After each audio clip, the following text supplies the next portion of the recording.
Hi there folks, welcome to the Maverick Gunworks channel.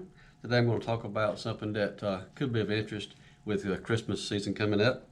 A cool little lever action rifle from Rossi called the Rio Grande, I believe is the way you pronounce it. Anyways, made in Brazil, all right? And we have a lever action 22 long rifle only. And we can check in here, make sure that the gun is not loaded as we're playing with it here. First thing I noticed is that the action actually is fairly smooth. I was really surprised, honestly, with the price range of the gun, that it is really easy to operate. We have a plastic stock, polymer, whatever you want to call it, but it's a plastic stock as far as I'm concerned. We have a plastic adjustable rear sight, but it's pretty neat in that it is very easy to adjust.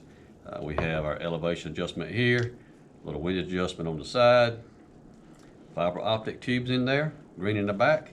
And if you look at the front sight, we have a red fiber optic front sight, and it is protected by a shroud. So that's pretty cool. Neat little feature for a gun of this price range, roughly less than $300. Kind of what we're talking about here. We have a magazine tube feed where it holds 15 rounds. And what can I say about it? Other than it's a neat little gun, seems to be for the price range.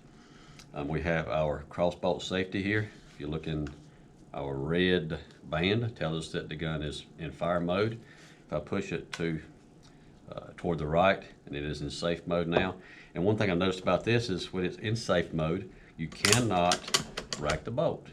You also cannot manually cock the hammer. So it truly is safe mode. If it's in safe, you're not going to make the gun work.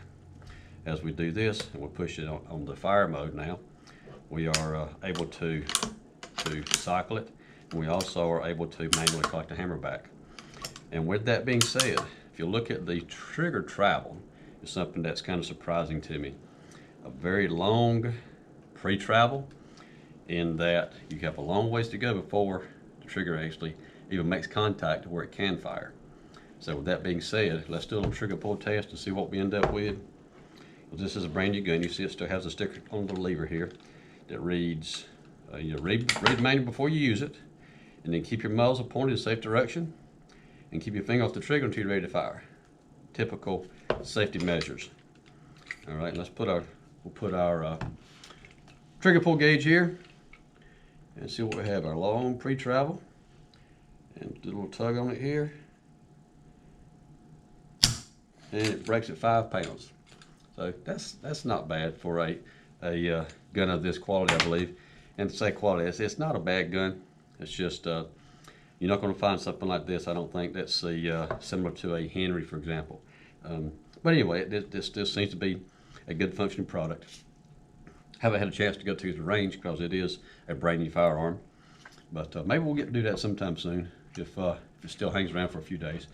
But I'm going to pull the magazine tube out here, drop a couple of dummy rounds here, my silver bullets of aluminum practice ammo, or dummy rounds, whatever you want to call them.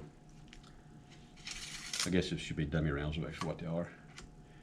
And push that down, magazine tube here, and okay, there's a problem right there. All right, let's see what's going on with that one. Let's see what, I'll take one round out and see if it matters or not. And the magazine tube went in. Apparently there's some slight differences in the aluminum dummy rounds versus the real ammo. And that may be causing the issue with it not wanting to fit all the way in like it should be. We'll cycle here, we'll load the chamber, and we've already done our pull test. And I'm gonna do it just again anyways.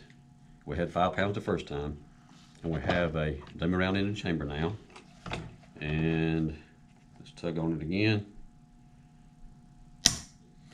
And I got 6 pounds that time. So that's gonna be not consistent, it looks like. Anyway, all right, just socket that one out. Kicks it out nicely like it should. And with that, as far as cleaning the firearm like this, typically you're gonna do your usual cleaning in that up in the chamber. You'll run your swab in through the barrel with a solvent on your patch. And a gun like this, it's always a good idea to use a cable type cleaning system, so you can feed your cable through here and pull the dirt away from the chamber. Other than that, you can go a little bit deeper. And with this gun, I'm going to take just a couple minutes and show you how to remove the cover. You have 2 screws on each side of the cover. Basically, it's just really a cover over the top of the whole mechanism that is covering everything up there. Got our 2 screws on that side, 2 screws on this side, and hope we don't get any surprises when we open it up. Let's see what happens with it. But most of these are very similar in design. All right, there's a 4th screw, and we will pull the cover up, just pull it straight up, and right there it came off. That's not so bad. We'll see if it's any worse going back on. That might be a different situation. But you get your cover off here, you can pull your bolt out the back of the cover here, and always, the footnote here, with 22 rimfire especially, with any firearm as far as that goes, but especially with 22 rimfire, they have a tendency to get a lot of carbon and crud built up right here where the face of the bolt, where the cartridge sits. So make sure you keep that clean so that the cartridge does sit down like it should, because that can cause you a problem with cycling and also with firing. All right. With that, we've got this. Take this out, clean it up good, put your couple drops of oil, because the bolt does slide back and forth inside the cover. So you want to have a little bit of lubrication on any of these sliding surfaces. You look down inside the gun now. Now you have all your trigger mechanism exposed, so you can go down in here with a little bit of solvent, maybe some compressed air, and clean that out, blow it out good, and a couple drops of oil on any places that have a friction point where you've got metal to metal rubbing on it. Don't overly oil it, right? I always say that. Just a little bit of lube, and maybe wipe it where you just have a thin film on it will be good enough. Is that cool? All right. Anyway, with that, that's all you got to do. A little bit of lube on it. I'm going to slide this back in place and see if we can get this back on now without a major headache. As I noticed, so one thing I noticed here, this little bar right there sticking up, okay, that has to be pushed down for the gun to operate. That sits in the bottom of the bolt in this little slot right here.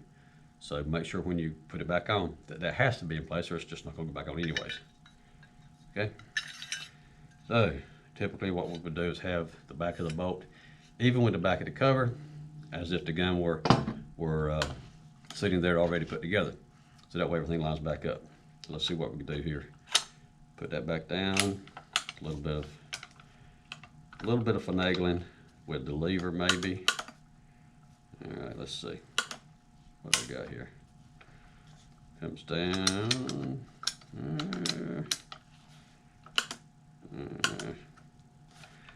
All right, that's gonna be a bit aggravating, looks like. Getting closer, getting closer.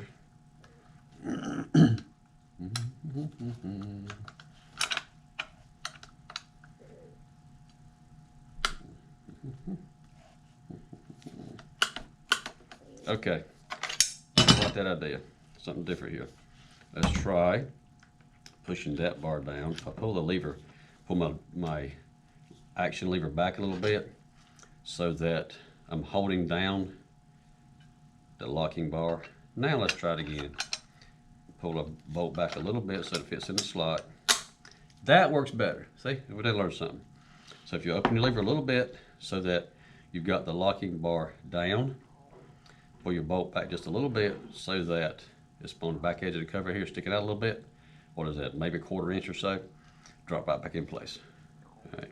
Now we can put our screws back in and put it back to work. So just a few seconds, and make sure you have a number 2 Phillips screwdriver that fits the screws properly. We don't want any damaged screw heads here, screw slots. Flip her back over, and we'll put our other 2 screws back in. Snug her down there. Okay. And taking this thing apart like that to clean it is not necessary every time you shoot a gun.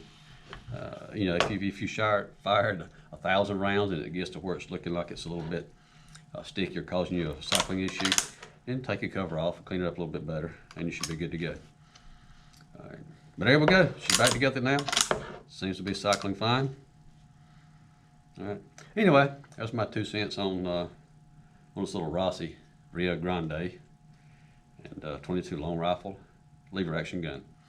It's a cool little piece, and I'm gonna be curious to see how the accuracy is if it stays here a few more days. Right now the weather's kind of crappy, but if we get outside and take a shot at it, we'll see how that works. Anyway, thanks for watching, guys, and come see us at Maverick Gun Works.